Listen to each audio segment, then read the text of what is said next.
ここは甲賀市江南町龍星にある忍びの里プララ。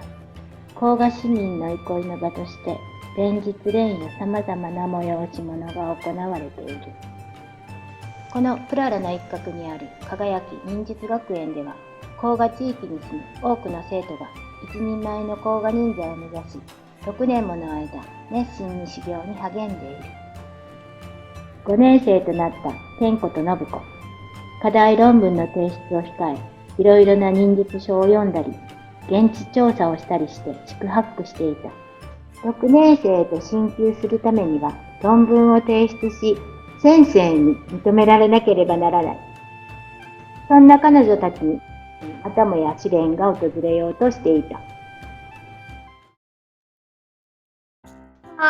どうしよう。論文の提出まであと10日しかないのに、まだ半分も書けてない。6年生に進級するためには、何としてもこの巻物1枚分の論文を書き上げなきゃいけないのよね。本当に重い課題だわ。でも、花子と睦子はとっくの前に提出してるし、しかも隣の望月忍術学園では4年生で同じ課題が与えられるのよね。確か野之助くんはしんくん伊賀越えについて書いてたっけ。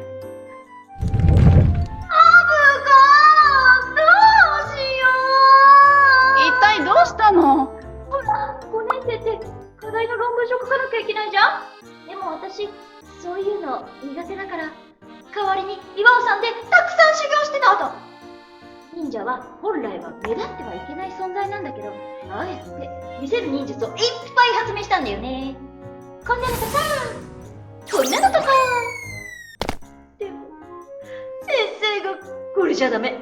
ちゃんと論文提出しなさいって言うの。それはさすがにダメだと思うな。もう頼れるのは信子しかいないよ。信子とクラスが離れてからずーっと寂しかったんだから。大丈夫。私も全然進んでなくて悩んでたところなのよ。そういえば、信子はどんなテーマで書いてるの？私はね、豊臣秀吉の命により、甲賀衆の多くが改易となった甲賀揺れについて、その出来事が与えた歴史的影響について考えをまとめることにしたの。それでね、ここの卒業生の中に同じようなテーマで論文を執筆して、この学園で最優秀賞を受賞した人がいるって聞いたから、アドバイスをもらいに行ったんだけど、なんか私の気持ちを分かってくれるっていうか、そう、すっごく素敵な人で。あの時何喋ってたか全然覚えてないの。あいやー、これはすっかり心をつかまれちゃってるなあ、大変よ。ミカさん。あなたは一体？私はこの輝き忍術学園の卒業生で、この甲賀の地で忍びとして活動しているくのいちみかんよ。さっき私が話した論文のアドバイスをくれた人がこの方よ。ああ、そうなんですね。そんなことより、秀丸先生が大変よ。秀丸先生が？一体何があったんですか？今、緊急の任務で、秀丸先生は江戸のとある大名の動向を調査していたのだけれど、運悪く敵に捕まってしまったらしいの。敵の屋敷の守備は万全で逃げることもできず、もう1週間も牢屋に閉じ込められているそうよ。最近秀丸先生の授業がずっと休校になっているなと思っていたら、そういうことだったのね。よし、早く助けに行きましょう。ちょっと待ちなさい。無鉄砲に行ってもダメでしょ。まず敵を知ることから始めないと、この学園で教わらなかった？そうでした。とりあえず、私は変装して敵の屋敷へ忍び込み、人の五情五欲を刺激して、敵方から侵入経路を聞き出すわ。私はこう見えて、人の心を掌握する術を最も得意としているの。ありがとうございます。私たちと手分けして敵情を探るのですね。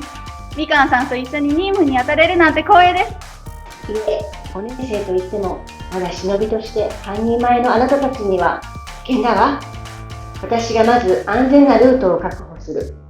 その間、あなたたちには兵糧丸を言ってもらうわ。兵糧丸？秀丸先生がいるのは、ここから遠く離れた江戸よ。長期戦になるわ。しかも、秀丸先生は水も食料も何も与えられてないそうよ。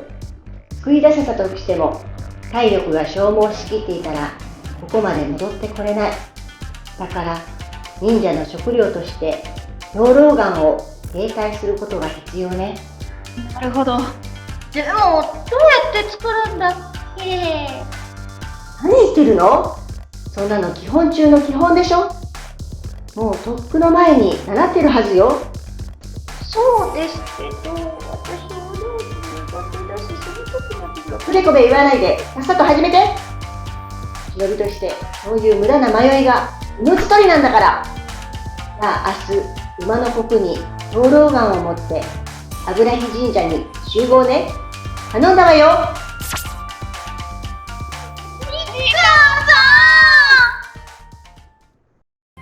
こうして輝き忍術学園の天子信子は遠く離れた江戸で捕らえられた秀丸先生を助け出すため、卒業生のくのいちみかんの指示により兵糧丸を作ることとなったのである。